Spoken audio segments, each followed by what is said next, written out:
Na verdade, assim, a minha mãe, a ONG existe por ela, pra execução, pra qualidade, para entregar produtos disruptivos e que agregam muito valor para a marca, é dela também. Ela é muito crítica. Mas muito a gente exigente. recebeu aqui já muito CEO, muito diretor de empresa, dono e tal. E o processo da sucessão é muito difícil. Muito. Né?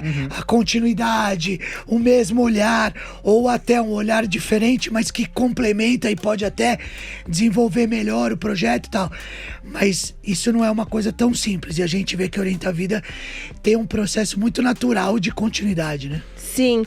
E assim, é até engraçado quando você me fala isso, porque quando minha mãe me perguntava, eu tenho 36 anos. E quando a minha mãe me perguntava, assim que eu me formei, então faz 23 que a Orienta Vida existe, então desde os meus 13 eu vivo lá dentro da Orienta Vida e eu respiro aquilo. Mas eu nunca... Davi, eu vi ela criancinha, Davi. Tá vendo, né, Tito? Mas assim, eu nunca vi, não era genuíno, não era natural.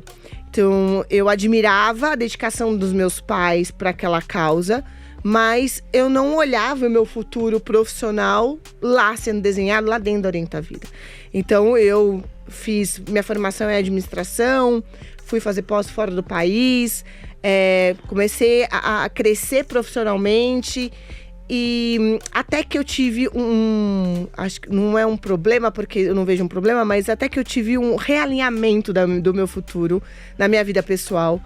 E aí eu saí completamente do mundo corporativo. Fiquei algum tempo vivenciando aquilo.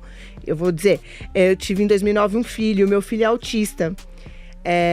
E quando eu descobri que ele era autista, porque crianças autistas não nascem com nenhum marcador físico, né? Normalmente, quando não tem nenhuma outra síndrome associada.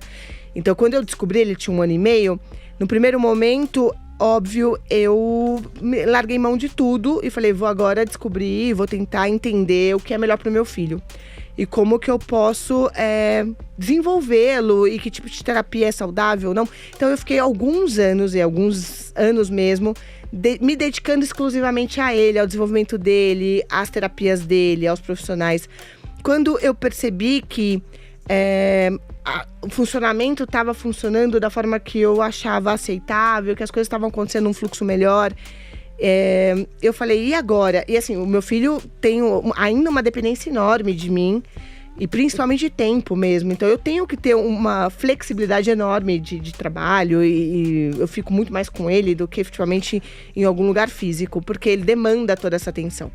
Mas quando eu falei, agora eu consigo olhar para fora. E quando eu fui olhar para fora, eu me senti muito responsável pela mudança que eu gostaria de promover nas comunidades que eu vivenciava, que eu vivia. E quando eu tive acesso aos tratamentos devidos para o meu filho, a médicos super nomeados e recomendados, eu vi quanto privilegiada eu sou por Deus. E eu me senti muito em débito com Deus e com a sociedade. Eu achei que, de alguma forma, eu teria que retribuir todos esses privilégios que eu tinha e que eu poderia exercer sobre o tratamento do meu filho.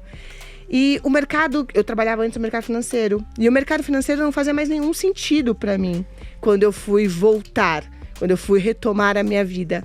E eu falei, gente, o mercado financeiro é assim, troca de mão, né? Então você ganha, esse outro perde. É impossível os dois ganharem.